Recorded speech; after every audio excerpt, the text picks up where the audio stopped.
if you're not, then the website has a lot of information about what happened. So I was very, very curious about this format, and I think it went really well. So I hope you also enjoyed it. Today we have this panel, and the panel moderator is Alex Penn. So she's a senior researcher in CCAN, which is Center for Evaluation of Complexity Across the Nexus, which is a collaboration between academics, policy professionals, and the UK government. So Alex, now you have, you have 1 hour and a half and all our panelists. So thank you all for your participation. Thanks, Marie. So we've got a really amazing panel of people today, all of whom connect with society in different ways. So I think we're going to have some great discussion. So just to introduce them all, we've got Simonetta Fraschetti, a professor of ecology from the University of Naples, who, as well as doing fundamental research in marine biodiversity, marine communities, and marine restoration, her work has a direct input into EU policy, particularly on marine protected areas and conservation and restoration. So some sort of really interesting stuff on policy interaction there. We have Mirjana Povic, who is assistant professor at the Ethiopian Space Science and Technology Institute. And as well as doing basic research in active galaxies, she's also been, working really as an activist, building capacity for doing astronomy and science, basic science in Ethiopia and in multiple countries all over Africa for the last 10 years. So she has a real passion for getting fundamental science happening in developing countries and building the capacity there. So she's done absolutely amazing work. We have Anna Arana, who is a lawyer working in the European Commission, advisor to the Deputy Director General for Research and Innovation. So, and her work is covering citizens' involvement in science policy and funding policy. She's been head of unit for science with and for society and for research infrastructures. So she'll have a lot to say on how science and society can engage and how funding priorities can reflect citizens' priorities.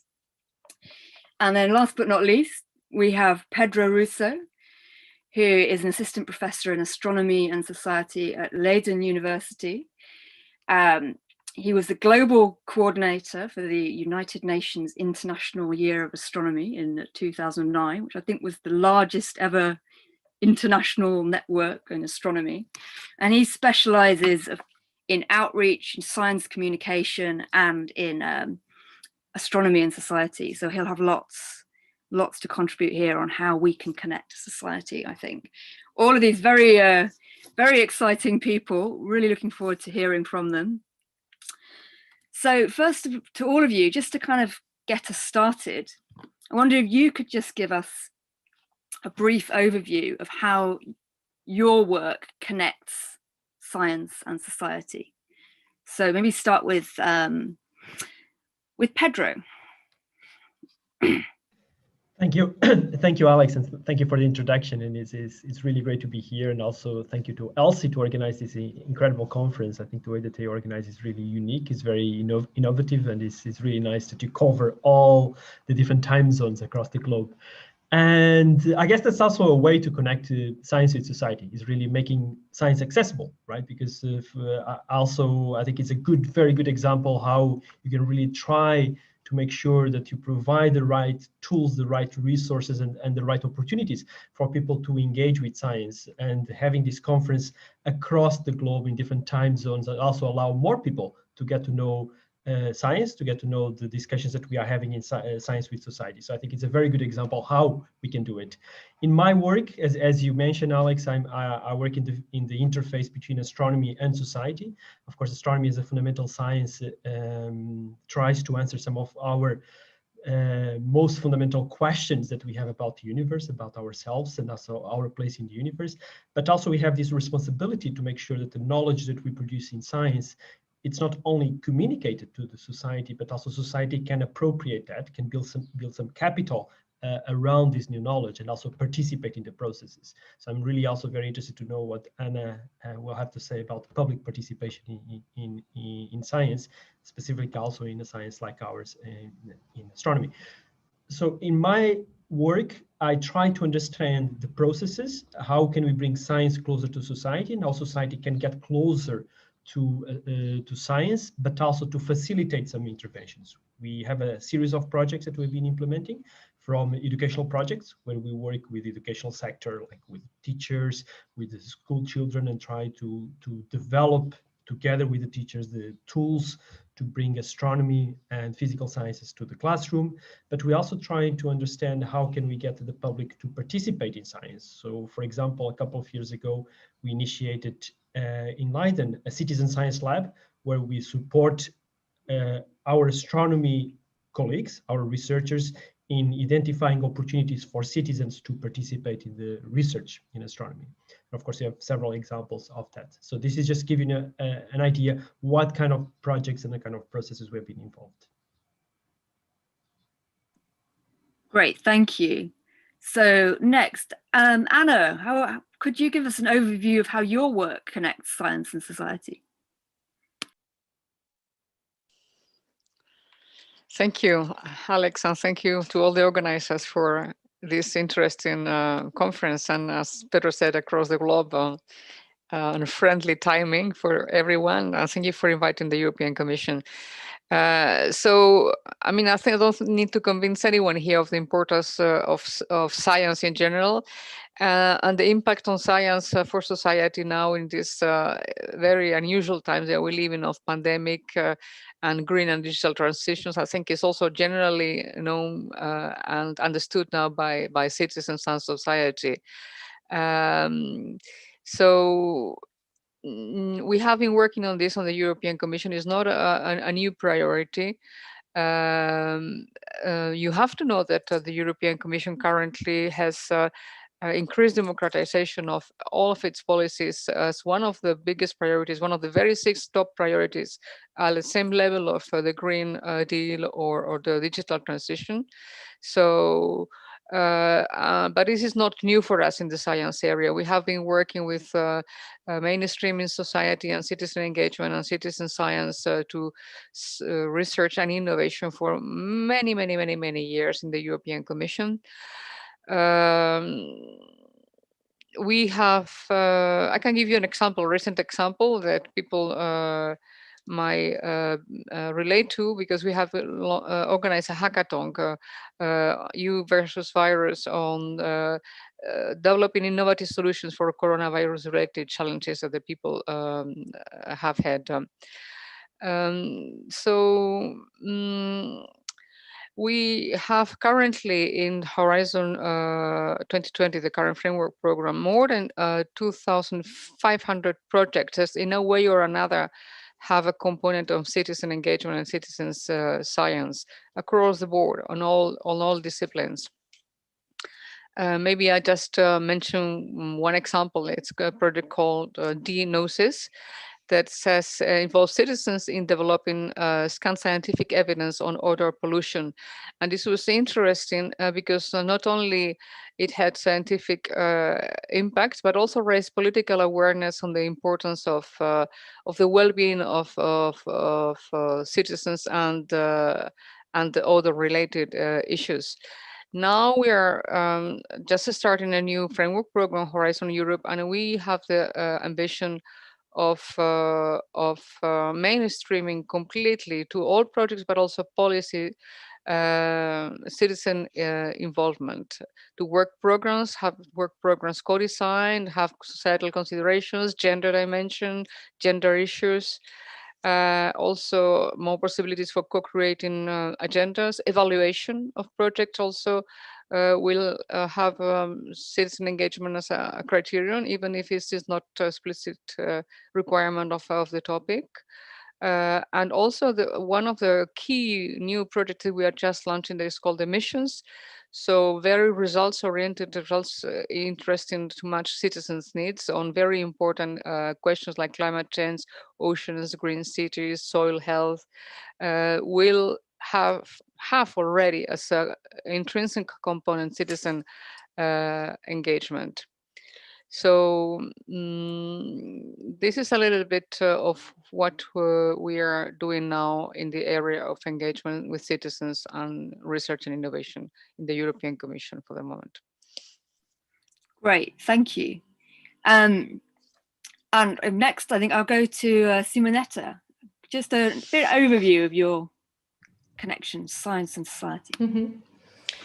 Well, thank you very much. It is a very, very interesting opportunity, not only to be with you, but also to think about topics that, well, sometimes we face in very shallow ways. So as Alex was introducing, I work very much, I'm an experimental ecologist, and I use my experiment for a better understanding of the distribution of biodiversity in coastal environment. And I try to use the result from this experiment to improve the conservation and the management of the marine environment. And you have to think that when you talk about conservation, when you talk about management, you interact very much with society, with a lot of stakeholders, for instance, fishermen. And at the beginning, these processes of conservation and management of the marine environment were mostly top-down approaches. And year after year, we realized that this top-down approach was not working at all. And absolutely, it was a must to engage several categories of stakeholders, from common people to fishermen to stakeholder living and working with this area to make this conservation process successful. And now, year after year, we can say that the European Union has the biggest network of marine protected areas of the world, the Natura 2000 site. Maybe you are not aware of that, but we can be very proud. And this big network of marine protected areas was possible because of these very close interactions between different categories. So scientists from one side, policymaker, and all these categories linked for professional or also for, let's say, for touristic frequentation with these places that are a real, let's say, example of hotspot of biodiversity. So, well, the issue is very long and very interesting, but I would say that conservation couldn't be possible if there wouldn't be this very important process linking scientific research, policymaker, and the society represented by different categories that can be very much affected in their economies by the presence or not of, let's say, a world in good environmental status, which is our target. Brilliant, thank you. Well, I'm definitely going to be asking more about the participatory sort of element of your work, that's for sure. And just to round off our little introduction round, Mariana, could you give us an overview of how you connect science and society? Yes, thank you, Alex. And I would like also to thank Marine and Matthew for the invitation. I'm really excited to be here among all of you, and I think we will really have very interesting discussion. It's definitely a very unique symposium, so thank you very much for the initiative, and then also for the invitation once again. So regarding the science that I'm doing and then my connection with the society, so I'm an astrophysicist, as Alex mentioned, and my work over the past 10-15 years has been a bit divided between doing the fundamental research in astrophysics, focused on galaxies, galaxy evolution, and in particular some of the most bright galaxies that we have in the universe that are really important for understanding how the universe evolved across the whole cosmic time. But then on the other side, my work was also very much connected with other aspects of the science, and I will a bit go into different components. So I think through the first part, what is the fundamental research, the contribution that we really give to the society is contributing to the fundamental or general knowledge that on the large scale and the long term really has shown to have really an important impact in terms of the technological development, science development, and then innovation in general. Astronomy is a very multidisciplinary science. So in my case in particular, I need to use mathematics, physics, computer sciences, chemistry, and so on. So at the end, I think it really contributes a lot to the general knowledge, to the fundamental knowledge in general. Then also through the research, since nowadays the science is totally international, so we really contribute strong independently where we are to strengthen the international collaborations between our institute, other institutes, countries, and then also to give more visibility to the work that the institutes and countries are doing.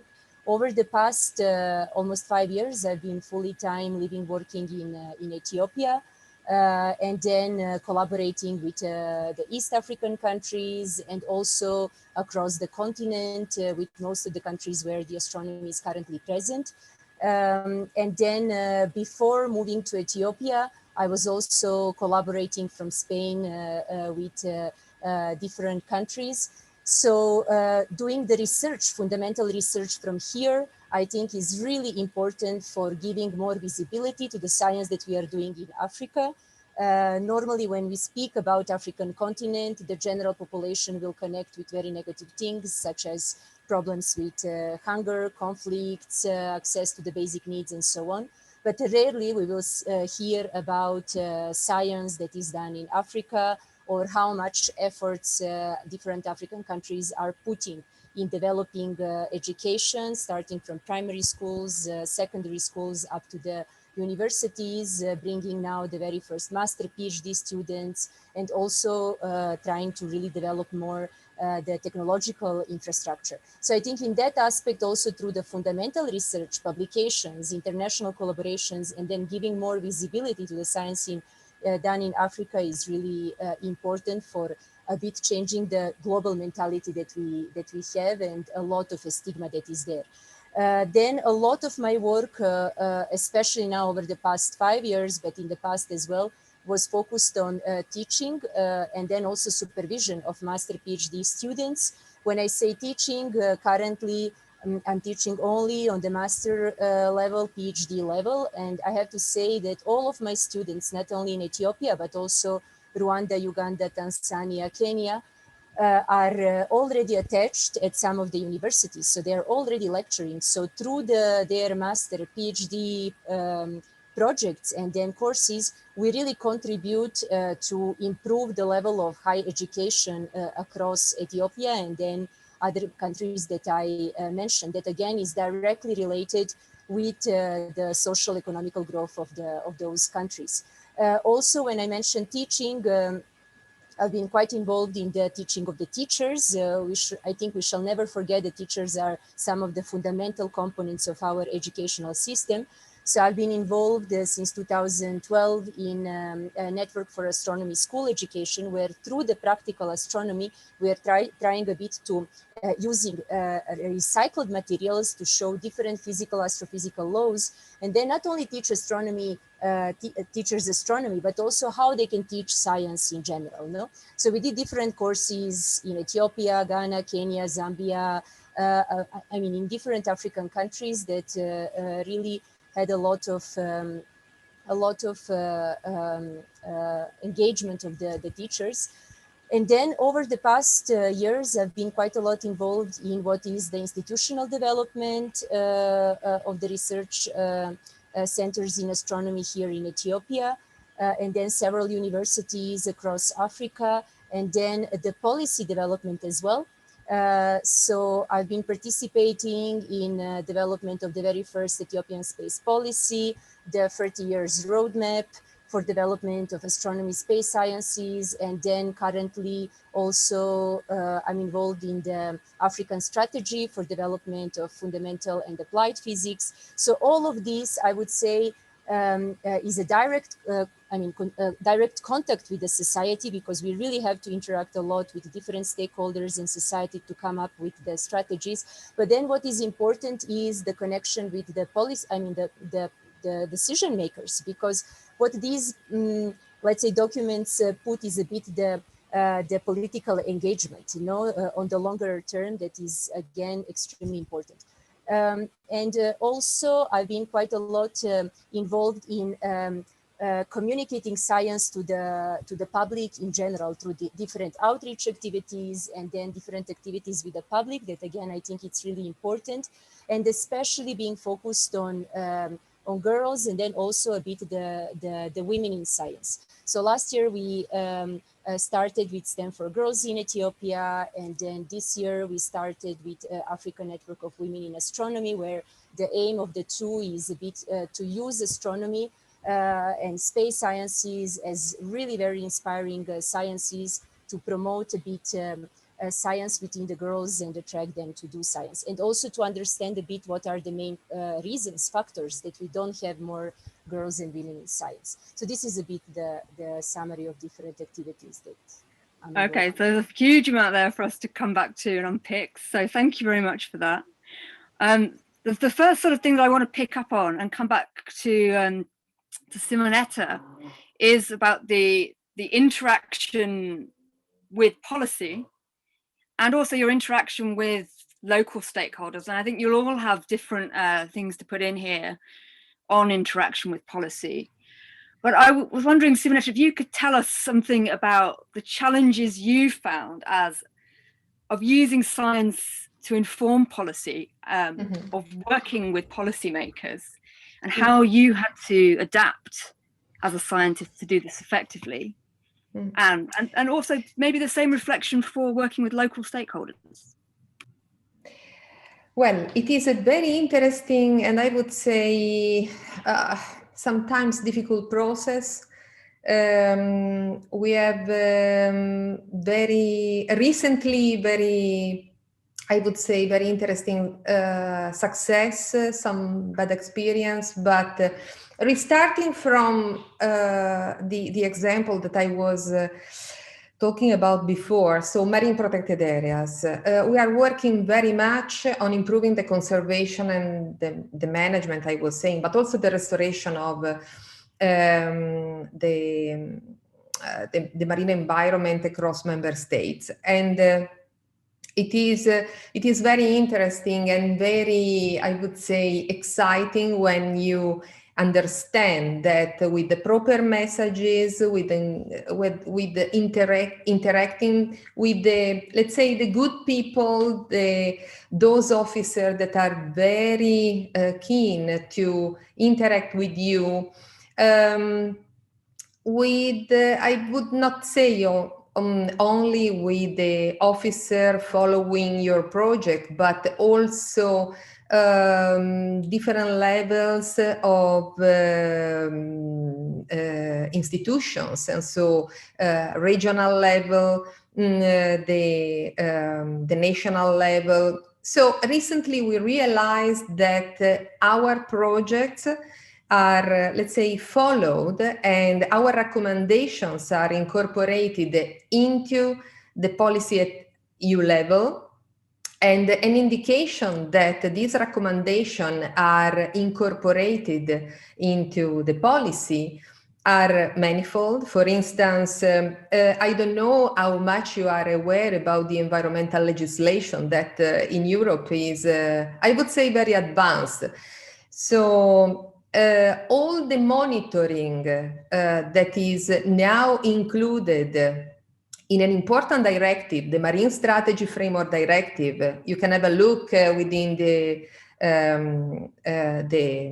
several sites that you can find on net. But The Marine Strategy Framework Directive derives directly from a European project in which we were involved. And to me was really, let's say, a great feeling to understand that what we did within this MARBEF, the first workshop on excellence, the first European project on marine biodiversity and ecosystem functioning, was able to provide all the, let's say, the conceptual framework, but then also all the protocols to monitor European waters across all member states in a coordinated way.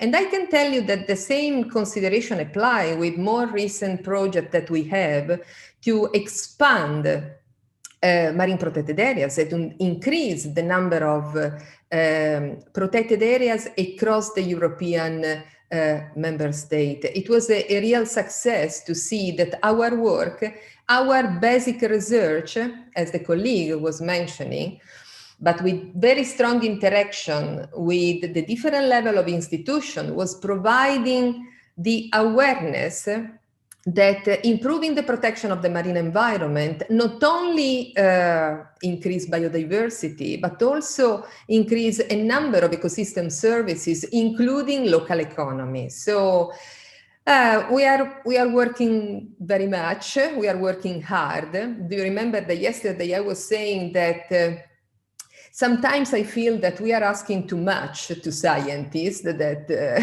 are covering too many roles.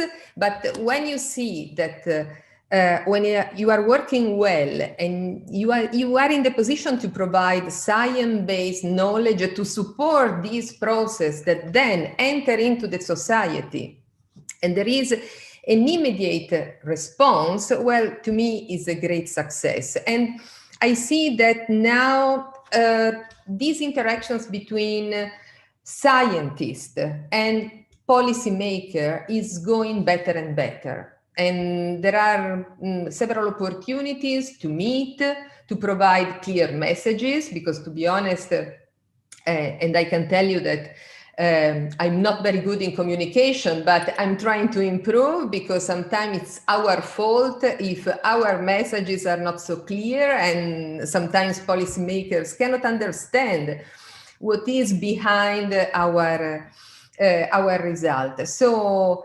as a wrap up, I would say, yes, we are succeeding. And if you think to the new Green Deal, that now is so much,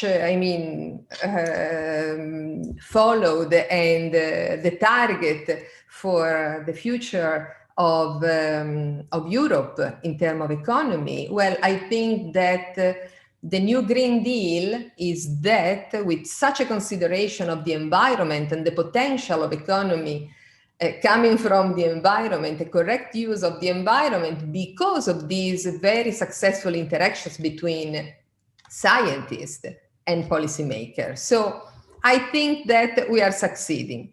Now, the second question was, I think... Can I just come in? Can I just come in there a bit? Let's try and sort of mix it up a little bit. Let's have more of us speaking. I was interested in there about you. You saying that part of what you were doing was presenting the economic argument. So you weren't presenting a sort of pure ecological argument.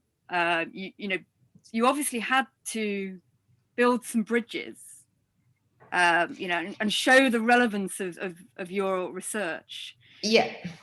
And I'm just wondering, well, what do others in the panel think about this also? I mean, is that essentially, is it up to us as scientists to be showing the explicit, if you like, societal impact, or the benefit to people of what we are trying to promote? Maybe you just want to answer that yourself. Yeah, I mean, to me, you were talking about adaptation. To me, it was an adaptation. I mean, to demonstrate the economic importance of biodiversity to policymaker, to me was a kind of, I don't like this argument because the big risk is to arrive at the end to say that there are ecosystems maybe that are more important than others for the ecosystem services that they provide. And to me, it's really a risky topic. But, you know, now we don't talk anymore about biodiversity. We talk about the natural capital, which is an economical argument. But apparently, also using this approach, we are engaging a little bit better policymakers. And so, well, it is an adaptation, as I was saying, but it is a successful adaptation. So the issue is trying to find a compromise between these totally economical oriented approach and the demonstration that biodiversity and ecosystem functioning should be protected and management just because they are there. This from my point of view. So Mariana, I think you want to come in there. Yes, just to connect with the question that you asked, Alex. So I do think that definitely those who have to communicate the science are, of course, us who are doing the research and science. So if we, I mean, coming up with research papers is one of the parts of our job as researchers. But I mean, those research papers are will only be read by our colleagues that are in the same field. So I think that it's extremely important that we communicate the work that we are doing and also why is it important on the short term, but also on the long term. Very often we forget about the long-term impact of the science that especially when we speak about fundamental sciences is extremely important because that's where we see really the long-term importance and benefit for the society. So I think it is really on us to communicate our science among all parts of the society, our own fellows and colleagues, so that our field of science can progress, but then also for the general public through outreach activities, and then also through different stakeholders and policymakers and decision makers as well. Extremely important. If we don't have the funding, we cannot do science. And if we don't have policymakers, decision makers convinced that they should fund fundamental science and then applied science as well, we will not be able to make progress. So it is extremely important to communicate on all possible aspects. The problem is the system that very often we are not really able. So when we are doing work in the research work, what will be evaluated in our curriculum for promotions, for getting the stable position and so on, will be the communication of science through the research papers. But everything else that is communication of science to the general public or the policymakers will be will very often not be evaluated at all, or if yes, very little. So the problem is how the system really works, so that the majority of the scientists, even if they want, especially when we come to the young scientists in the age between 30-40, where they are in the constant run to get the next contract through the postdoc positions for the next 2 years, next 1 year, next 3 years, they can just not come up with communicating their science properly. And I think we have a huge gap. We are losing a lot of support that we could get from the scientists for the society. And then that provokes many other problems, that the society very often doesn't see the importance of the science, that the decision makers very often don't see the long-term effects, benefits of the science and how important it is, and so on and so on. Thank you. Pedro, I wanted to bring, so Anna's got something to say too. So maybe I'll bring Anna in first and then Pedro, because you've clearly got something to say here. So Anna, would you like to go ahead? Yeah, thank you. Thank you very much. It was a very interesting question that you asked, Alex. And I wanted to react because both Simonetta and Mariana have said things that are very important for us in the European Commission. I mentioned before that what we are doing to promote science understanding at political level, interaction with society, but it's absolutely fundamental that also those research performing organizations and scientists themselves cooperate. I mean, this is not something that anyone is going to succeed alone. We also have to really work toward the same direction. And this is explicit objective of our European research area. That we want to bring fundamental changes into how research and researchers are assessed and rewarded, as Mariana mentioned, and moving away from a system that is based on output and quantity, number of articles, rather to a system that is more based on quality and also processes and behaviors and rewards knowledge and data sharing and openness. So this is what you mentioned in Mariana. So communication also to general public, not only scientific publications, cooperation, interaction with all kinds of actors. So of course, this we understand that this needs to be accompanied by training, widespread training on data science, citizen science, communication, and other skills. And this is also something that the European Commission is very much supporting politically and also with its framework program now. And also very vocal towards member states, not only towards scientists, but towards member states in their own national research and innovation policies. I think we definitely want to come back to that because it's great to hear it, but I think it's maybe not people's on the ground experience currently, right? So we've still got a way to go. But Pedro, I wanted to come back to you because I was really interested to see on your website that you chose quite early on, you decided you could have a bigger impact in the world by working on outreach and communication rather than basic research. And I wanted to ask you to kind of expand on that choice. Do you think we need to have this division of labor, or how should this be working?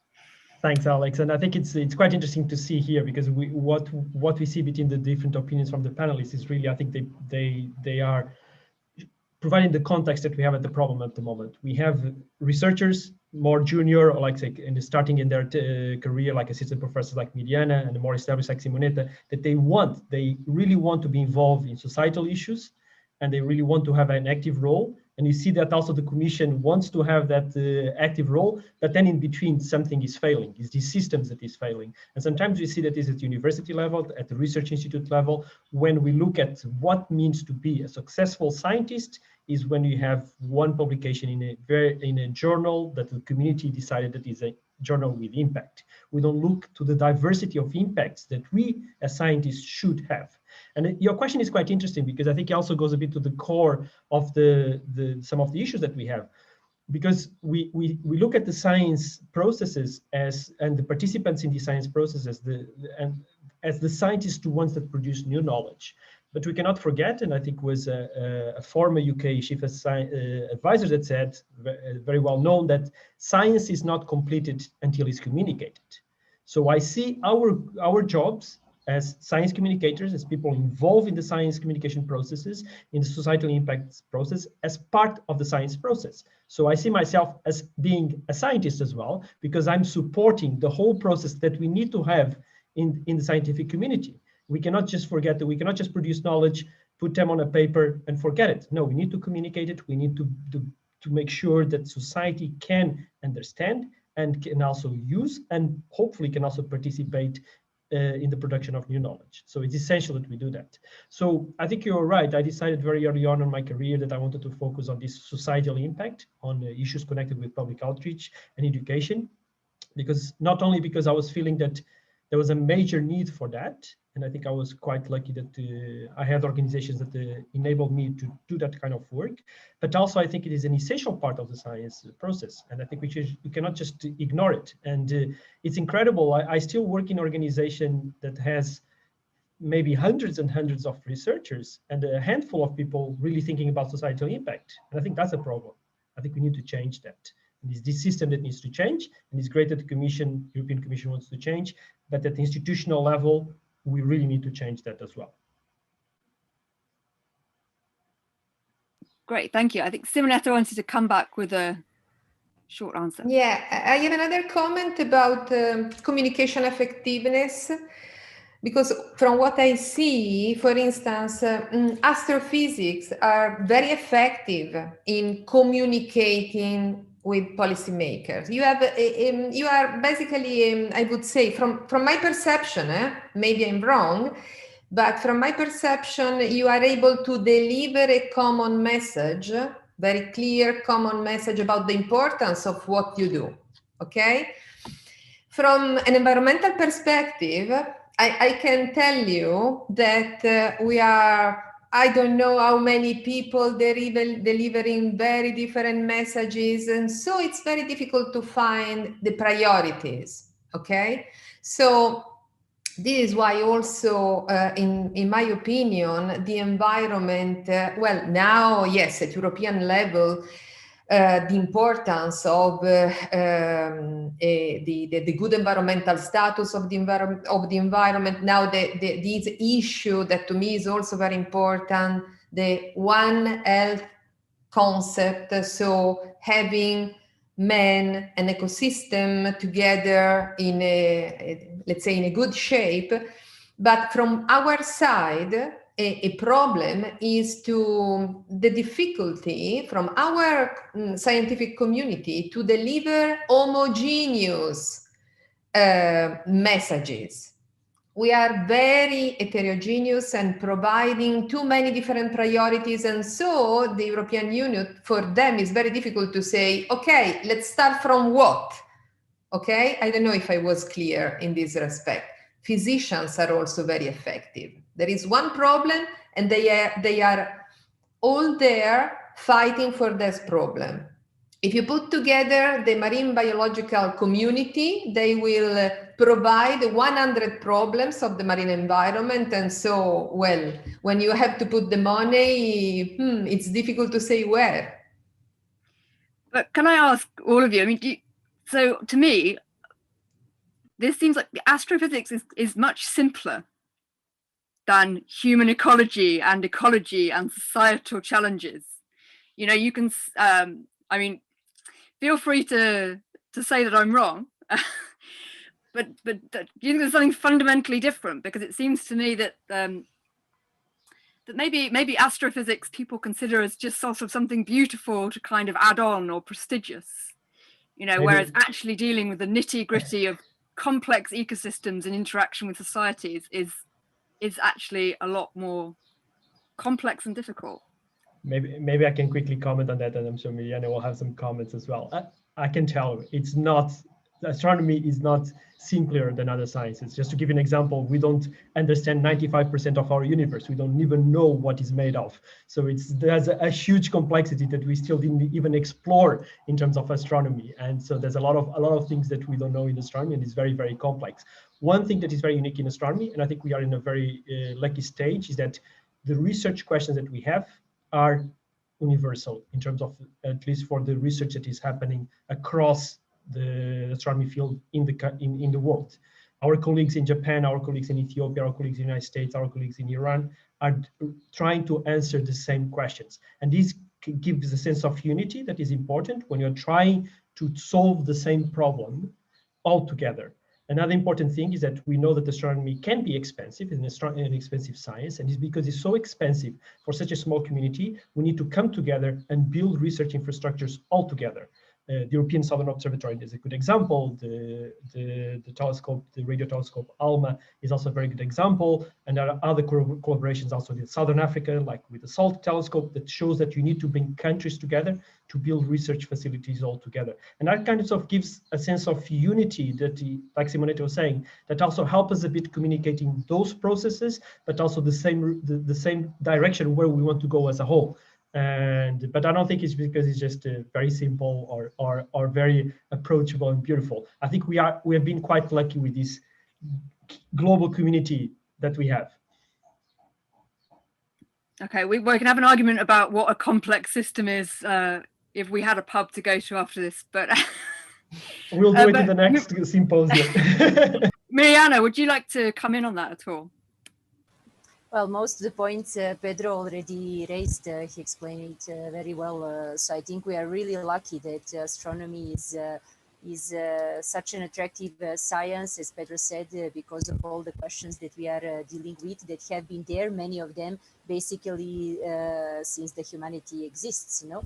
So these are the big questions, incredibly interesting questions that also leave a lot of space to think about, and so it's really an inspiring science. And I mean, we are lucky that we can use astronomy actually to really promote education and then to inspire children and the public in general for science, for doing science.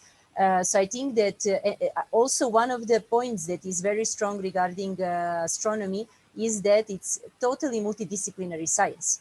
So we have basically the mix of all fundamental sciences, maths, physics, biology, chemistry, geology, but then also what is all the technological development in the society, the digital transformation, different revolutions that we went to, all the innovation and so on. But then also the part of the astronomy as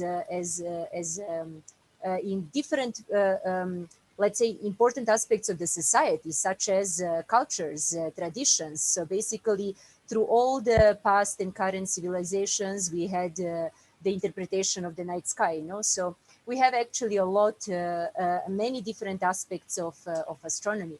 And in just addition, what Pedro mentioned regarding like having the science that becomes really universal, I think with all the big projects that we currently have, with let's say the next generation space-based missions or ground-based telescopes that are projects that last for tens of years, no, like such as square kilometer array, no, in radio astronomy, where we expect to detect the radio signal that basically every radio signal that basically has been emitted since the universe started, if we come to the very last age of the SKA.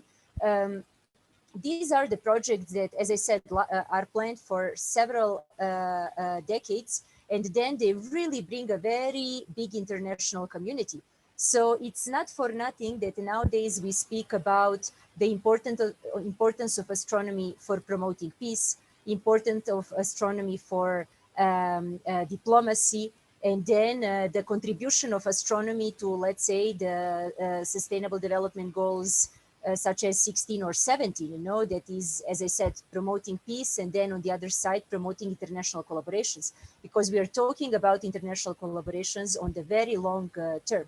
So this is something that is really, really important. And I think that is where, I mean, one point that I would really like to raise that I think is extremely important when we come to the point always why it's important to include like inclusiveness in science. This is where we can, through astronomy, see that thinking about the science, I think, is one of the aspects of our society that brings us really together in so many aspects. I would say science and art are probably the two most universal aspects of our society, you know?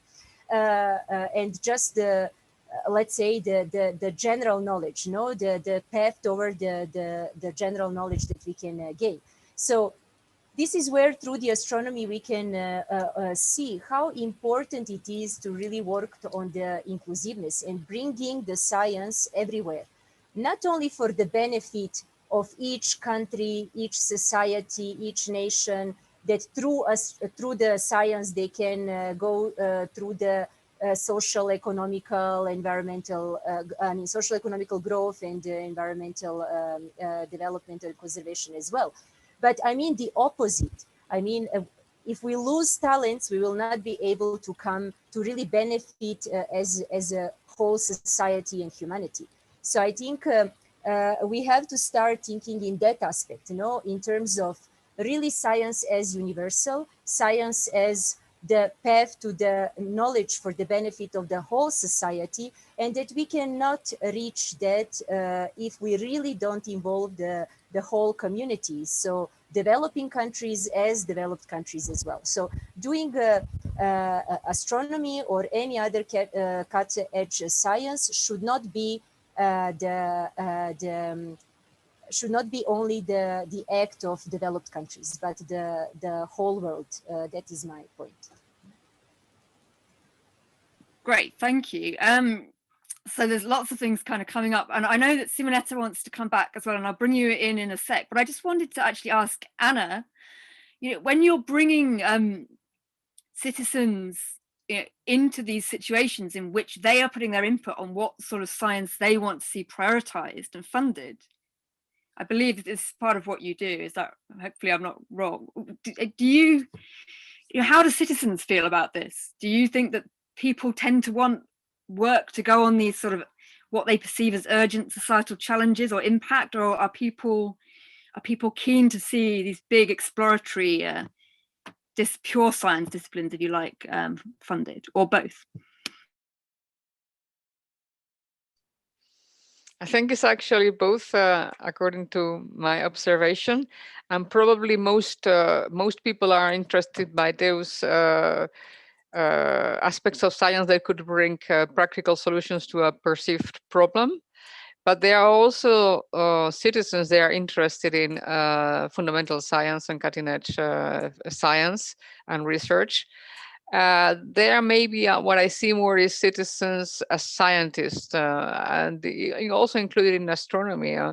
These are the aspects of things that interest citizens most. But for instance, we have also an interesting project that we are funding in astrophysics, precisely, a citizen science project where the project aims at rendering visual data concerning astrophysics audible for blind astrophysicists. And this is actually a successful project. It's interesting. So the person, instead of seeing, hears the music, then interprets scientifically. So you would be surprised on everything that is actually possible.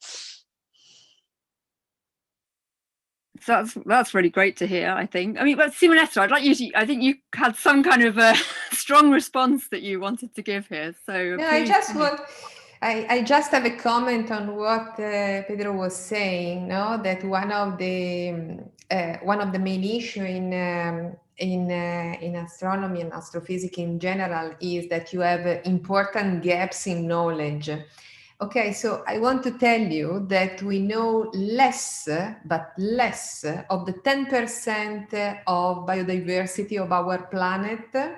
And we don't know basically anything about these very interesting interactions between biodiversity and ecosystem functioning, okay? But despite the importance of this topic, we are not really able to capture enough funding to cover these issues, starting from our planet. And what we are trying to do, and there are several very interesting movies also on this topic, is trying to find another planet, because there is this, let's say, awareness that this planet is going to the end. And so why not to find another one to move all humanity there? Well, it is a strong message, and it is apparently very successful. While our message, no, please take care, because we don't have a planet B. We have just this planet A, let's say, and without, it will be very difficult to move all humanity there. Well, it is something challenging. So this was what I was referring to, basically. No, we are not so successful, because it is evident that we should take more effective argument to demonstrate the importance of our biodiversity. We don't know anything still after centuries and centuries of work on that. This is just my comment. This is great. We're kind of kicking off some controversy now, which is what we want. And I wanted to bring in, there's a question from Vito, who I think is online, about the difference between the physical sciences and ecology. Is Vito there? Yes, I am. Could you give your question, please? Okay. Well, it was a comment. I thought that there's a fundamental difference between ecology and physics or astronomy. Is that research in astronomy does not involve any sense of guilt in individuals, because they don't ask us to change the way we behave, the daily choices that we make every time. And it doesn't get against economical powers. So I think that a problem is that for ecology, for biodiversity sciences, it's very difficult to be heard, because sometimes policymakers and the economy don't want scientists to be heard, and also individuals, because they don't want to change their lives. That's great, thank you. I wonder if anyone wants to kind of come back on that, because it's a really huge point, I think. Anyone want to come back on that, or leave it? No, well, I agree. I mean, it is something that you were saying, no? I mean, ecology in general, I would say biological sciences are very complex, because there are so many response variables involved, no? You never know about the outcomes of their interactions. So it is an issue talking about basic ecology. So think that we still have to understand the effect of multiple stressors on the main habitat and ecosystem in the marine environment, okay? And we are working a lot, No, we are not sitting there just waiting. So there are many questions, and these many questions are still there because of the complexity of the issues, okay? And yes, we are also asking for big changes. And, yesterday we were talking about the fact that we have to change the behavior and the culture and the attitude of the people.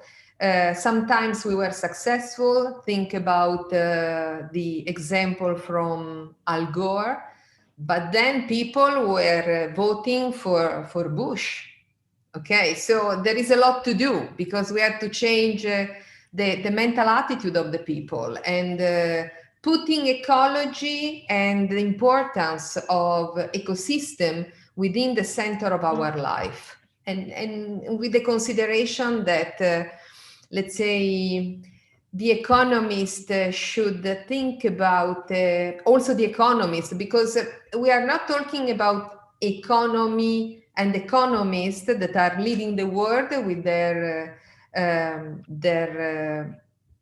decisions. Unfortunately, we cannot talk about the infinite growth, because the resources are not infinite. And so we have also to convince economists that they have to change their attitude to the world. Not only common people, not only policymakers. Yeah, I mean, I think it's a huge challenge. I mean, I want to bring in, yeah, I mean, I work in a similar field to you, so I'm going to be on your wavelength with this. But Aaron has got a point. Aaron Gronstal, are you there? Yep, I'm here. Could you put your point in, please? Oh, I know. I just want like that kind of comment on astronomy and and its separation from, or I don't know, I forget how it was exactly put, but I think as scientists in our communities, we do run a danger of not really recognizing our role in society, and particularly local societies. And I think the situation of Mauna Kea is a good example of that, where the science may not be tied to the local economy and stuff, but the practice of it is. And there was a lot of ignorance and stuff in how, some of the facilities on Mauna Kea were implemented, and how that affected kind of local and indigenous cultures. And I think we run a danger as scientists when we ignore things like that, because that is a chance to engage with local community and to change local opinions about science, and trust in scientists, and trust in science as a practice and as a whole. So I just kind of wanted to make that sort of comment. Oh, I wonder if Mariana, if you want to kind of come back on that, because that seems like an example of scientists coming into a country and not engaging, whereas your approach is very much building the science from the bottom up in that country. Yes, well, I think that I mean what has been just mentioned.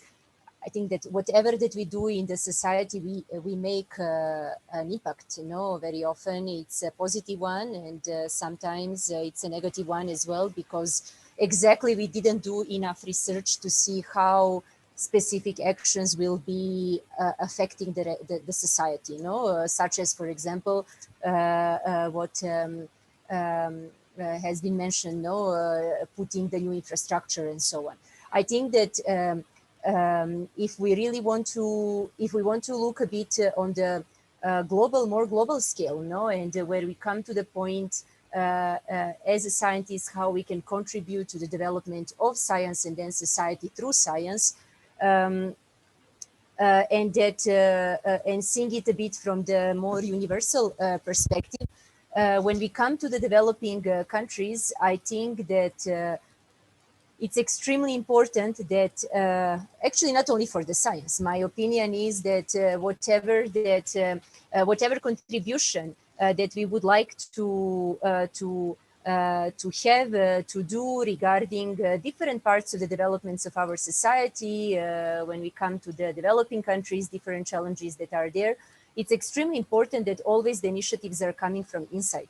So in case of, let's say, development of astronomy or science in general in Africa, I think it is really fundamental that it is our colleagues who are, I mean, the principal actors, no? So that it's in case of Ethiopia, where I'm working, it's the Ethiopian government, the Ministry of Innovation Technology, who wants to develop more the space science field in general, to go toward more technological development with this long-term vision that through space science, Ethiopia can improve many of the challenges that the country is currently facing, you know. And then all of my colleagues that are working in different institutions inside the country who have been working for the past more than 10 years in bringing bit by bit all the infrastructure, so that nowadays we can really help from outside as well. So I think these local initiatives are extremely important. That is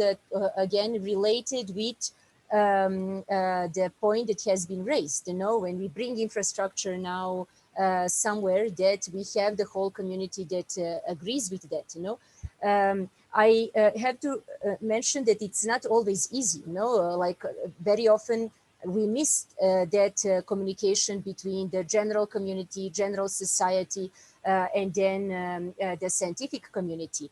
But I would say when we I would say that it's minor point then in, I mean, it's a minor, not minor point. I mean, the impact is strong in any case, but it's a minor in comparison when you go to other sectors, such as construction, where we've seen a huge construction or industrial development and so on, where we really can see the impact of the development and then the victims of the development as well. So the whole communities that have to be internally displaced without being really asked if they want, if they don't want, and so on. So I definitely agree that, interacting with the community is extremely important, that any kind of infrastructure development, establishment should have a very serious feasibility study done previously to see where the infrastructure can be placed. And if we really, I think if we really, I mean, affect the societies, the communities that are living around, then it is worth it, a lot of rethinking, you know. So it is extremely important. But I think once again that that kind of approach we can, it's important in all other aspects, you know. So just in general, the science development, I think the initiatives always have to come really from inside, you know, from inside, I mean, those people who will be actually the principal players. And then from outside, we can just help as much as we can and as much as it's needed, you know, or wanted. Yeah, and I would also jump in and say thank you for, I mean, like that is a huge point, that it's not just the local communities, but the local scientific communities. And I think that that's a, you know, involving local scientists and local researchers is hugely important, not only in the local knowledge they provide, but also in their connection to the community and the trust that they have with their community in terms of communicating the science, and, you know, and inspiring local people to be involved. Great, thank you. So I'm going to ask John to put his point in here, just to kind of maybe cause a bit of controversy and connect to some of the conversations we were having about fundamental research we'll come back to.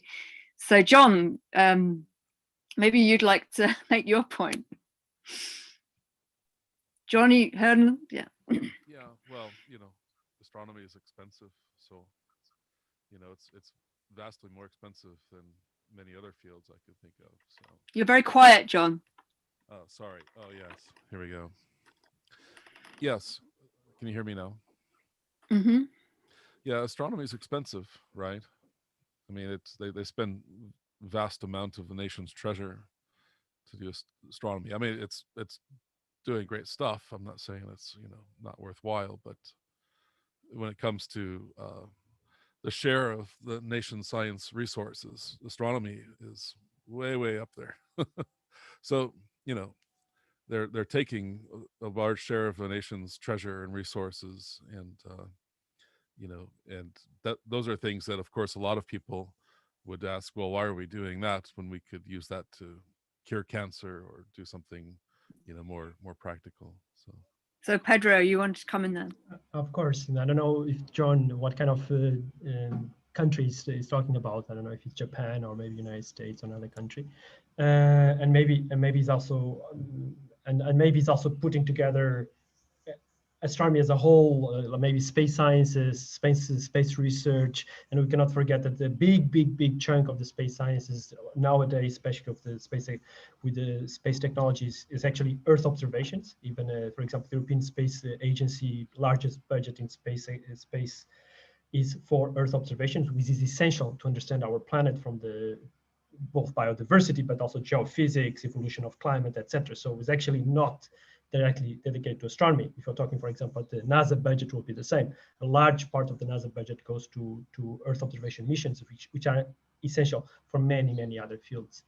And also, I think if we do a calculation of how much astronomy costs per astronomers, and we cannot forget that the astronomy is a very open science. The data that comes out from the space, from astronomy, most of them is completely open after 6 months, sometimes 1 year. And if we look at the number of astronomers from all around the world that use these data, if you make that calculation, how much it costs per scientist, per paper, actually is not that expensive. It's actually a quite cost-effective science. Once again, we could look at the numbers country by country, but I don't think that astronomy is by far the most expensive science in a country. Yeah. Oh, Can I Mariana? Yes, I would just like to add, I mean, this is, I mean, the comment that John gave, it's something that frequently we hear, you know, that astronomy is expensive, plus what is the point of studying, you know, the sources that are far away from us and that don't have any relevance on the Earth, you know. I would just give one example, no, because I think it's relevant for the situation in which we are. Astronomy, we are currently going through the digital revolution, the digital transformation as well. And with the COVID, we saw how much the digitalization is important, that basically with the crisis that we are currently having, I mean, we are currently using the digital technologies for connecting and being able to do science as well, and many other things. So astronomy contributed, I mean, through the study of all the faraway sources regarding the digital revolution, astronomy contributed first to the development of Wi-Fi. The Wi-Fi was the very first developed through the, I mean, thanks to the astrophysicists, because they were studying the black holes and they needed to observe simultaneously, and then the concept of the Wi-Fi came. So the origin of the Wi-Fi is actually in astronomy. Then when we come to the next point, that is everything related with the current communications, the satellite communications, internet in general, development of the CCDs that we have currently in every single mobile, and we are able through pictures, videos to communicate. All of this was developed in astronomy. So astronomy over the last decades, it's one of the very first sciences to contribute to the huge technological development that has been done and innovation that then has been applied in all aspects of our society. So I will just give one example. If astronomy is expensive, why do we always take science as something expensive? Why we forget about military intervention as something extremely expensive? And I will just give one example. The Rosetta mission, that was one of the really important missions in the last few years, where we, for the very first time, thought about, it's one of the missions important to understand the origin of the solar system, the origin of life in the solar system as well, and then elsewhere. The mission to make the Rosetta mission cost in total 1 billion euro. 1 billion euro. Yes, it's a huge amount of money that we could implement in many other aspects of our society. But how much costed the US intervention in Iraq? It costed 760 times more. So 760 billions of euros have been invested in military intervention. So it's in 2-3 minutes that I have here. It's a long topic. I mean, I could give you, if I would like, John, that we can have several hours of interaction so that we can really exchange the points, because it's really a big topic, but I think it's very important that for me, science is science, and the knowledge that we have, I mean, through the science, whatever field that it's there, because each field has its importance. The point that you raised, curing the cancer, astronomy, currently some of the main diagnostics that we are using in medicine is through the study of the stars and galaxies. We cannot imagine basically the medicine diagnostics now without X-ray imaging, gamma ray imaging, radiation, magnetic resonance. We cannot, I mean, including the cancer that you mentioned, no? So the development of the instrumentation comes through the astronomy. In astronomy, through the radiation that is coming from other parts of the electromagnetic spectrum, like X-rays, gamma rays, and so on, we contributed a lot to the development of the, in indirect way, to the development of the instrumentation. So these are just some examples. I mean, this is a topic for, as I said, several hours or days, but let us a bit, every time that we think in terms of what is expensive, cheap, let us try to put everything on the same scale, no? In terms of the society, where, what, or how much the football match is costing, or how much is costing, you know, there are many other examples in our society, you know? So why we always put the pressure on investing in science, when on the other side, we cannot live without science. We cannot have a future without science. We cannot have a progress without science. Can we live without military intervention? Hopefully one day we can come to that point, you know? So that's all. Thank you. So we've certainly opened up some controversy here. So, I mean, I think probably all of us would like to see more funding for all the sciences and less funding on maybe some other things that were mentioned. But I thought it was kind of worth bringing back this point about fundamental science and the need for fundamental science, actually, rather than just applied science in all the domains we're looking at for making societal change. And I wondered if any one of you wanted to kind of put something in there on that. I mean, as regards fundamental ecology, for example, are we in a position now with the science that we've got and we're taking action in the world in which all we need to do is apply things that we already know, you know, and that's where the gap is? Or do we need fundamental new science to actually address these challenges? Simonetta. Yeah, thank you. Basic science, we still really need a lot of it. And in general, what I see is that there is, I mean, the support in this direction is really limited. I can tell you that the last Age 2020 is basically all applied. Ecology and restoration. I was mentioning yesterday that we just finished to answer to a very important call for us, because there was an incredible amount of money on restoration, on habitat restoration. And so we were able to finalize this proposal with 39 partners and 30 million euros, which is a lot for us, for our scientific community. But I was really, let's say,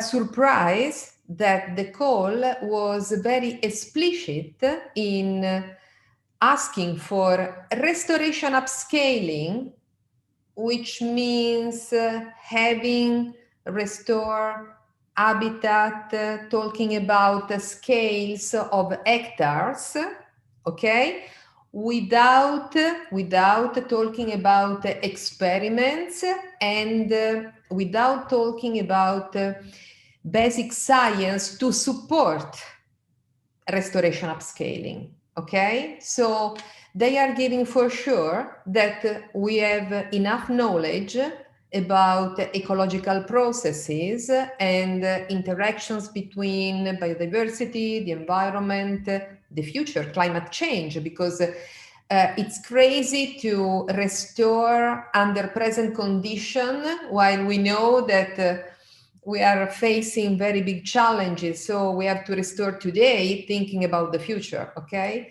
So this request that in a way, I hope that we will be able to, I mean, to satisfy and to win this competition, but in a way there is an elephant in the room, which is the total lack of funding about what is behind restoration. And so basic knowledge on ecological processes and interactions between biodiversity, the environment, and climate condition. So yes, we need more, but unfortunately it seems that for the moment, basic science is not the focus of a major source of funding. This from my side.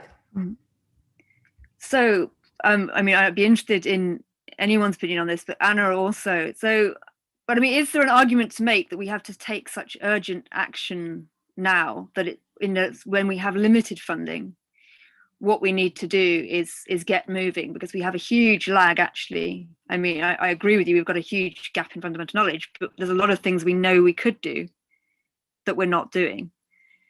So, or you know, does it make sense? We can see the rationale here.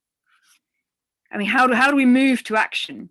You know, how do we actually kind of galvanize ourselves as scientists to be solving these challenges if it's not through funding incentives to really get out and change things?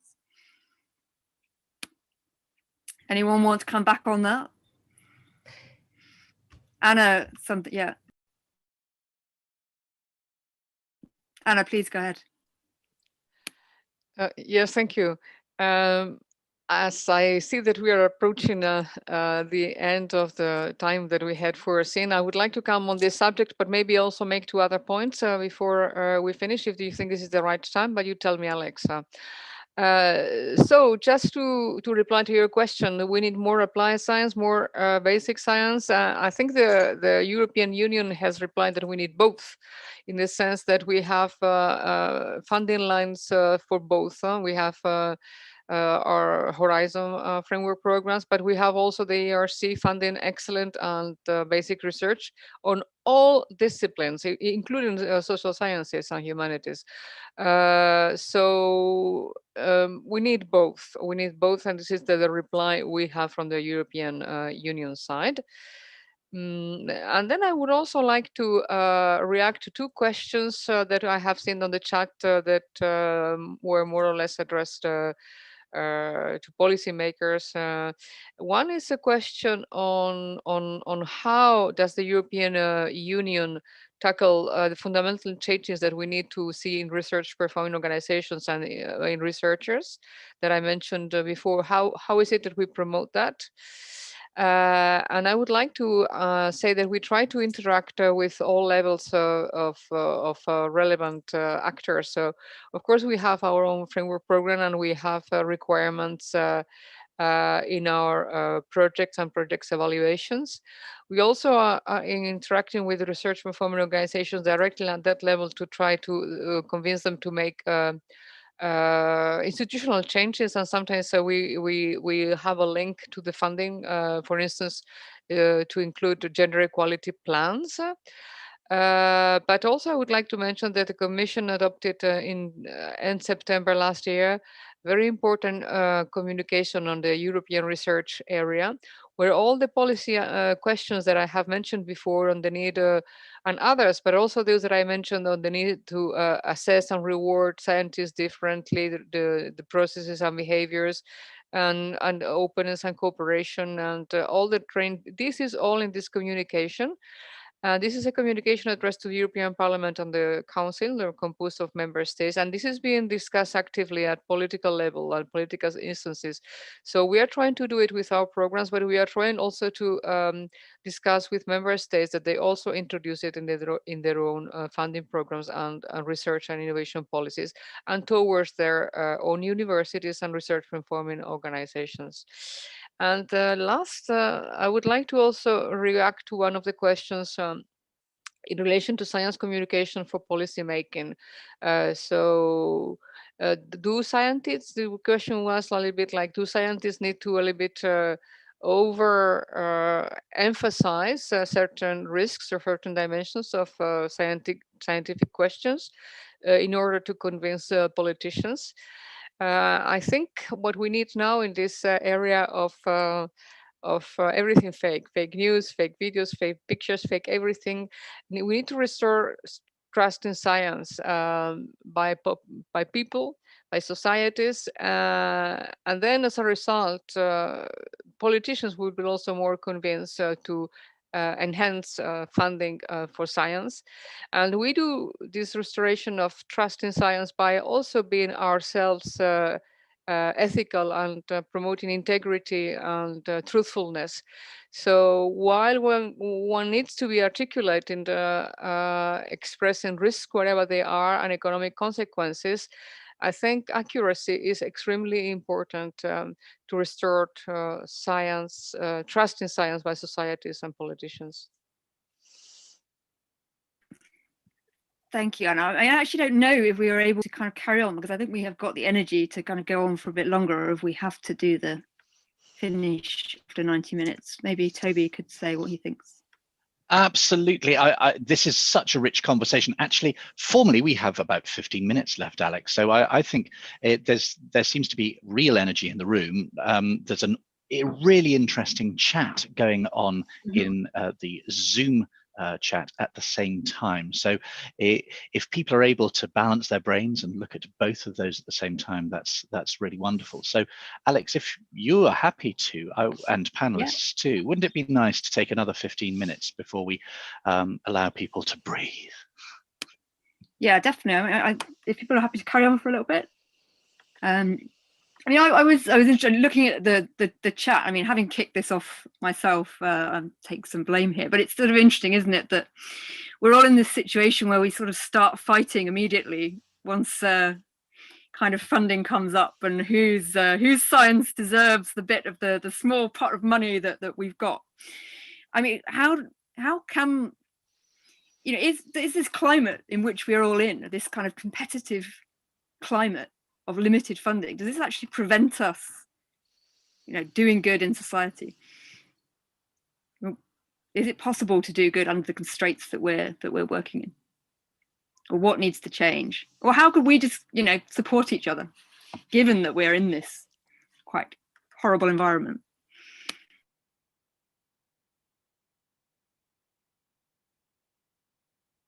Mariana, go ahead. Yes, so, well, I think that, I mean, as has been mentioned, that all sciences are extremely important, and that's true. So how we can help with this is maybe trying in future to come up with more multidisciplinary approaches. So basically, I mean, so many societies are interrelated, but very often we are so much inside of our small topic and our field of research, and we don't really have time to interact within different fields and collaborate with researchers coming from different fields, trying to get to the common point, and so on and so on. So I think maybe fundings in terms of the multidisciplinarity will be important in future, so that we can come up to the point where we can see the different problems in the society from different perspectives, and then putting into the play, because very often we are even developing different tools in different fields of science that can be actually applied for the same thing.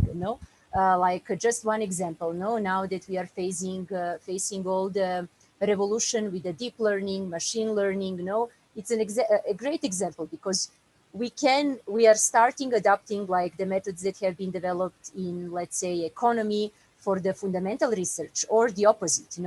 But we need a bit more of we are maybe just starting now with the multidisciplinary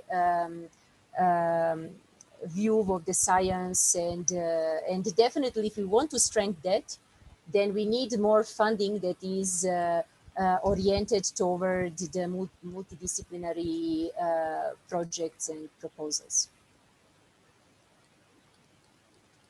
I'm sure there are many other points, but this is the point that I would raise. Anyone else want to come back on? Hold on, let me see what I've got in the chat here. No, I think I totally share this point. I mean, I was putting on the chat this sentence coming from Navigating the Future. Now I cannot remember 5 or 4. It is a report, Navigating the Future, provided by the Marine Board. The Marine Board is a group of scientists coming from all over Europe and interacting very much. I mean, it is a kind of, let's say, group of people in between policymakers and scientists, and collecting, let's say, the comments, suggestions, and main topics from the scientific community, and delivering then very nice report. And I can provide you the link, because they are of general, I would say, of general importance. So, and you see that basically the message from this Navigating the Future is more or less what Mirjana was saying. So we all agree, multidisciplinarity, holistic approaches, these are the key words. Then it is a little bit difficult sometimes to put them into practice, but I think that we are changing very much, and we are understanding the advantages and the benefit for all of us to behave in this way.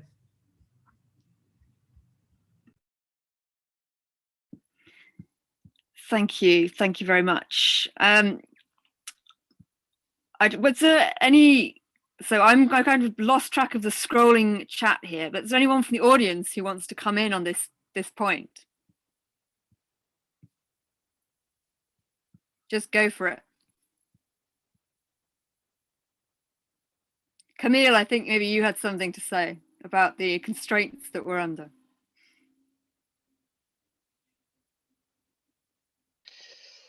I'm not sure I'm in the right place right now. No, I was also trying to follow both the conversation on the chat and of course the panel. And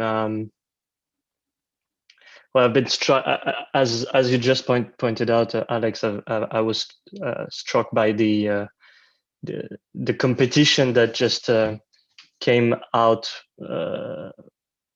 as the main, basically the main topic of the whole discussion.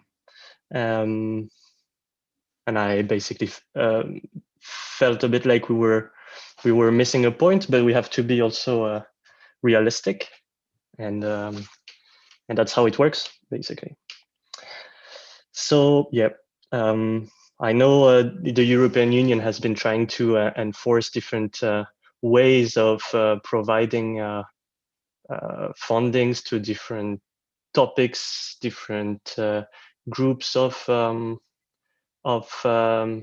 science collaborations. I know it's been sort of implemented in many countries actually. I haven't felt like it's working so far anywhere. I don't know. Sorry.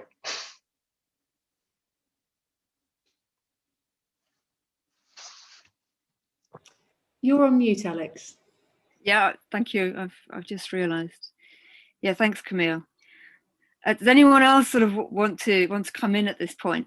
I think there's lots of questions that were coming up that we haven't got to, that have now disappeared up the chat window. Can I contribute? Mm-hmm. So just in response to Camille's observation, but then also sharing some experience from the Philippines, we do have some success stories in terms of multidisciplinary research, and I guess just a direct, maybe something that is relating like marine science and Earth observation, wherein we do remote sensing to get data about the oceans, and these also contribute to, for example, managing mariculture, or since my undergraduate is in physics, like there are a lot of collaborations among my former advisor and in physics, and like creating different tools, instruments that the marine scientists can use in the research. So I think that there are still advances when it comes to these kinds of interdisciplinary research. And this is when I think we are really able to help each other as a community, as a bigger scientific community. Thank you. I mean, I was just wanted to bring in, something that was coming up over discussions over the last few days was, whether we actually just need to be organizing ourselves outside the government context, and whether there are different funding models that we could use, or whether we're just trapped within a system that's not changing fast enough for us to really collaborate effectively, or for us to escape a paradigm that's maybe actually in which it's very hard to kind of simultaneously achieve as a scientist and do good for society, or in which we're the quality measures that we have to meet, or the funding that we have to get, makes it an incredible struggle to do what we think is right and what's needed. I mean, do we have to completely remake science? Should we remake it ourselves? Or are we, or is that just sort of too reactionary and black and white? Alex, I don't know if anyone has any thought. I don't know if Pedro, I can comment. I don't know if I can comment on that, because that's definitely an interesting point. How could we change the systems and the process that we have in place? But I have the feeling, and correct me if I'm wrong, that even the policy processes that are in place by the government, usually they are highly advised by colleagues from the field, usually senior people that have been working a certain way, very much about this idea to one professor that controls the whole group and is very hierarchical, not really pro-collaborations. And if we look at the funding agencies across the different countries, in Japan or in Europe, all the advisory boards are made of colleagues from our communities. So we do have the problem within, right? I think we can change the way that the Commission will work if we can convince our colleagues that are working with us, most of them more seniors, more used to a certain way of working. I think that could be very successful. I feel that the problem is not so much at the policy level, is the problem I think is within the scientific community, the way that we still perceive value, the way that we still perceive success, and the way that we still perceive excellence. So I think we need to change that from within.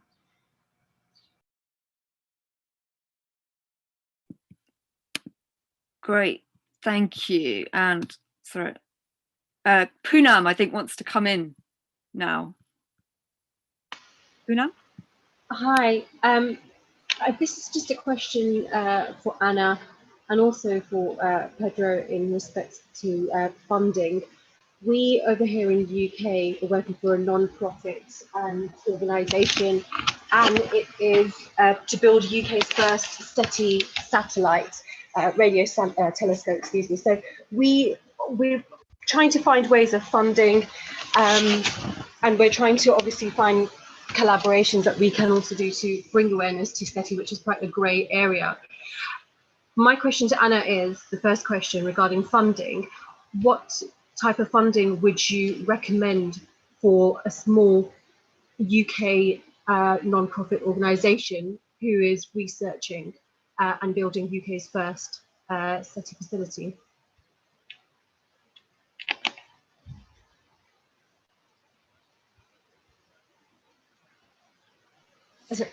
Sorry, the sound was not very good. You're building which kind of research facility?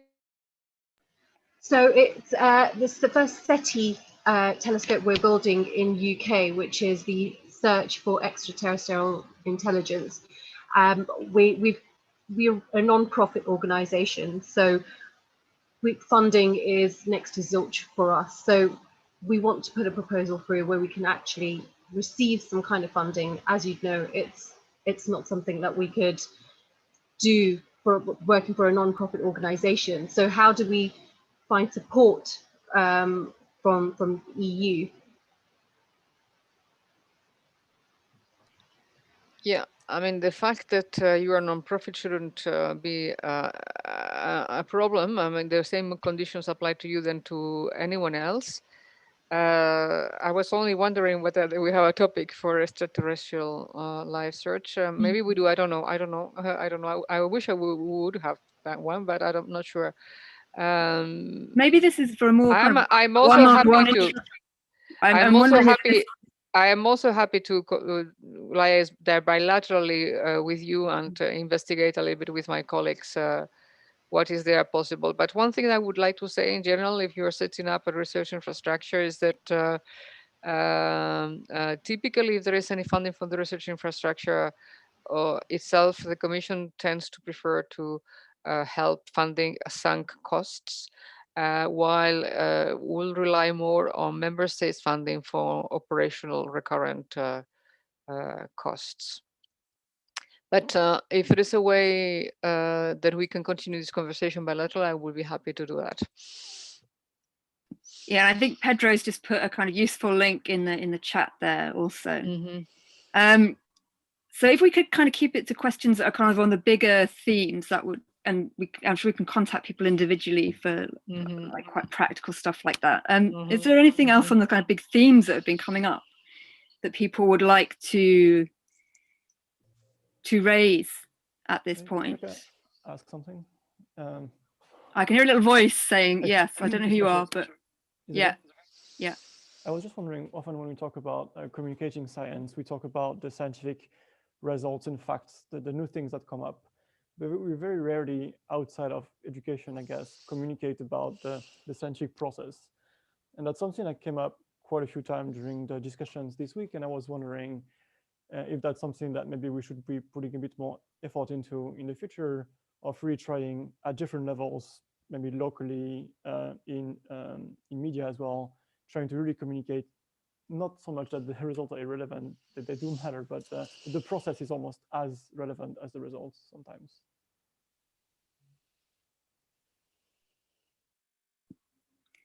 So communicating science as a process. Pedro, again, I think.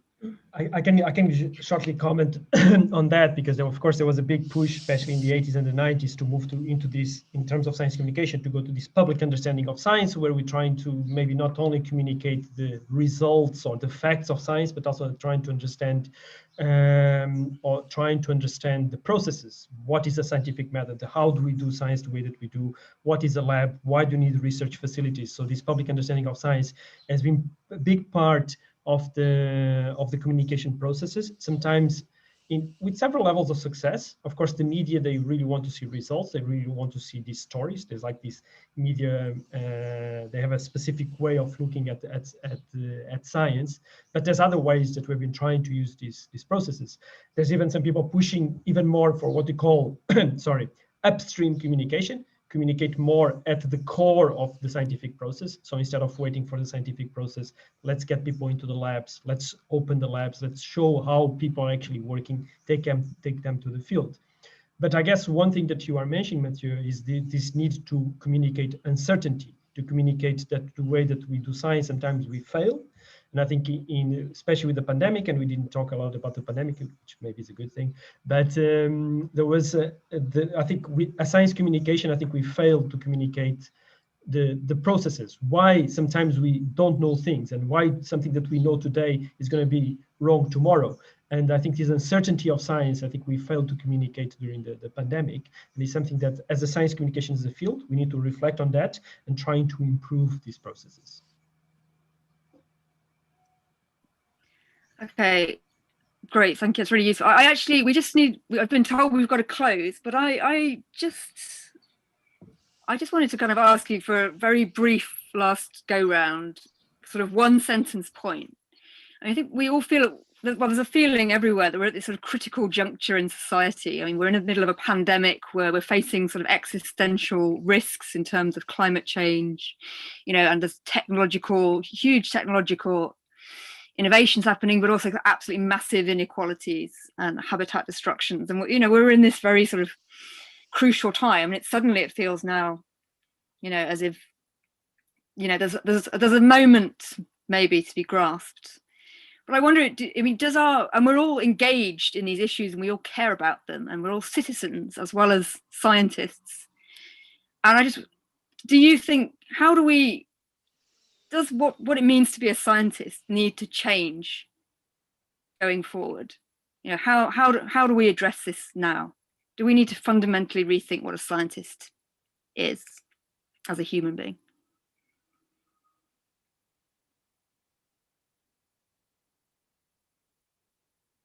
Maybe that doesn't make any sense to anyone. But I think, Simonetta. I can start. I feel even more responsible than I was. And as I was saying at the beginning, I'm not a good communicator, but I am really trying to do my best to deliver some important messages, because it is very true what Pedro was saying, about the uncertainty of our result, the unpredictability of some outcomes in our experiment, in our scientific job. But together with these messages, I really feel, as I was saying, more responsible in trying to do my best in communicating the importance of living in a good environment and producing good science, and investing more time in what in Italy, but not only in Italy, I mean in Europe, we call the third mission. Now we are all talking about the third mission, So research and teaching, and then the third mission. So the COVID, as far as me, is really, I mean, the legacy of the COVID is stressing the need of engaging a larger number of people, let's say a larger number of students, and producing more research for increasing the quality of our environment. Great, thank you. Yeah. Anyone else on this?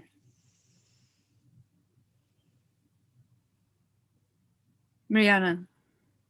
Yes, I think I would just like to once again stress the point of the complexity behind the science, you know, and how much each of these, I mean, we touched so many of these different aspects of the science and the work of the scientists during this 1 hour and a half, you know, and basically each of these different aspects of the science are important and fundamental for the society.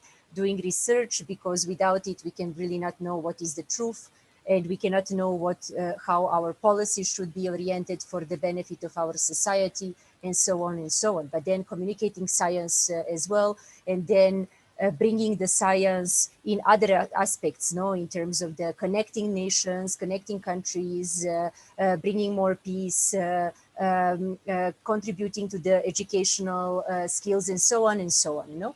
So I think I mean, the work of the science is so complex, and it covers so many different aspects of the society. I think it's really important that we can, I mean, that we can come up with a system. I come back again to my actually some of the very first comments, you know, that we make the system where scientists will be able, within their capacities and their motivation and skills, to contribute in all these different aspects, you know, doing fundamental search, but on the other side, focusing more on the communication, and then on the other side, focusing more on the policy developments and strategy developments, and so on and so on, you know. So I think we still don't really have that kind of system, you know, that we expect everything from the scientists. We expect that scientists, like being a scientist, will do all of this that we touched today, but actually it's impossible if we really don't, and then basically we don't have the work position for scientists also being able to do all of these different aspects, you know. So I think we need really, if we really want to come up with the full benefit of the science for the society, we have to start thinking in this like more open approach where funding will involve all of these different aspects, and then that we can also search in all of us those capacities, those passions, motivations that we have, you know. Yes. Great, thank you. Any kind of final words, Pedro? Yeah, just really to finish, just to also echo what Mariana was saying, because we talked about budgets, but we cannot forget that despite, I think we are underfunded for science, there's a 1.1 billion deficit in the research and development in Europe. We cannot forget that less than 1% of that budget is really spent on science and society topics or projects or initiatives. So we do have an issue. We say that these are important topics, that we are not really valuing the work that is done by the scientists in these fields, and also we are not putting the necessary resources and processes in place to enable much closer collaboration between science and society. So we need to change that. Great, thank you. And Anna, it falls to you to have the final words. Anything you'd like to say to round off? Well, I think what my main message that I think I mentioned it at the beginning is that all this we want to do, we have to do it together. There's not one single actor, European Commission, member states, research performing organizations, scientists, they can't do it alone. We have to also really put our strengths together towards the same goal in order to succeed. And just that very many valid points have been made today, and it was very interesting conversation for me, and I have taken note of everything you have said. Thank you. Great. Well, thanks to all of you. It's been really good and lively, shall I say, discussion. So, and thanks to everyone who contributed questions. That was really wonderful. Thank you. You can't do a round of applause on Zoom, but there you go. Thanks. And over to Toby, I think. Oh, well, actually, Maureen, just to say, say the nice final last words. Yeah, thank you very much for like all this very lively discussion, and I think the chat was also very, very lively. So I hope you have time to have a look at this. I want to thank all the participants for this symposium. It was a new format. I hope you enjoyed it. I personally enjoyed it very much, and I want to thank the panelists and the keynote speakers for their time. We really appreciated your time and all the effort you did to put all of this together. I want to remind everybody about the website, and there is a network lounge on the website. So if you want to continue the discussion with the participants, then you should go there. We have a feedback form that you should get a link somewhere. I think Tilina is going to send it somewhere, or you will receive it by email. And the last reminder is that, so there was a Japanese panel this morning, or Asian panel this morning, and we will have the last panel happening for me tonight, for some of you not tonight, but at 2 p.m. US EST. So if you're interested, you can also join this panel, and you're very welcome to do so. Thank you very much for all of this. This panel has been recorded and streamed online, and it will be available on the YouTube channel of ELSI. Yeah, I think that's it. So thank you very much. I'm really sad I can't have a coffee with all the panelists after this. So I think the discussion would have been lovely, but we can't because it's online. But wouldn't a coffee or a beer be absolutely fantastic? And very sad that we can't do that. Allow me, if I may, Maureen, just to make sure that everybody knows exactly where to find things if absolutely necessary. And allow me, if I may, to just share my screen. Everything that we've been doing can be found on KaiStorm, which is the place that you used to enter the session today. Today's agenda, all of the questions that Alex so beautifully moderated have been captured here as we've been going. So all the things that were in the chat have been transferred onto this page, just in case you were anxious that they may not have been captured. So they're there.